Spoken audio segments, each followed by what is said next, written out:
आहे अधिकृत 2 झाली तर दुसरं अनधिकृत झालं, त्यालाही त्याच्या असेसमेंट मध्ये घ्यायचं. हे झाले इलिगल वाले. दुसरा प्रकार आहे मोठ्या लाईनवरचे नळ कनेक्शन जे की 24 तास चालतात, ते 100% बंद करायचे.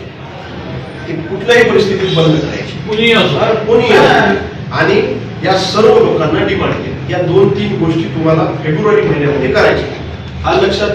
आणि हे मला संख्या द्यायची आहे. उगाच तुम्ही कारवाया केलेल्याची संख्या मला लागेल नाही तर मी कारवाई करतो.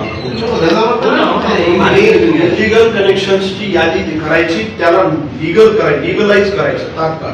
सभागृहाने ठराव घेतला, पुढे चालू, याला दंड लावायचा नाही, असे तुम्ही डिमांड फटाफट देऊन टाका. माझी सही घेतलेलं कागद रेडी ठेवा, त्याच्यावर नाव टाकून त्याला डिमांड देऊन टाका. दत्ता व्यवहाराच्या घरी सापडलं, त्याला डिमांड देऊन टाका. आता समजा एखादं इलिगल कनेक्शन सापडलं, तो किती वर्षापासून आहे आपल्याला माहित आहे, मग त्याला किती दंड लावायचे? 20 वर्षापासून. काय करायचं मन ना म्हणा ना तुम्ही करा. आता 20 वर्ष म्हणायचं, मी म्हणालो 20 वर्ष होऊ द्या त्याला, काय म्हणायचं आपण 20 वर्ष हे पुढचा वसुली कर्मचारी त्यांना माहिती आहे त्यांच्या रेकॉर्डवर एक नळ कनेक्शन आहे, पण ऑन द स्पॉट जेव्हा घर चेक करायचं कटपूर्ण कसं नोंद घेऊन टाकलं. एक अनुभव येणार ते आपण बंद करणार. तुम्ही कट करून आंदोलन करू, त्यांचं नळ कनेक्शन तुम्ही कट केलं,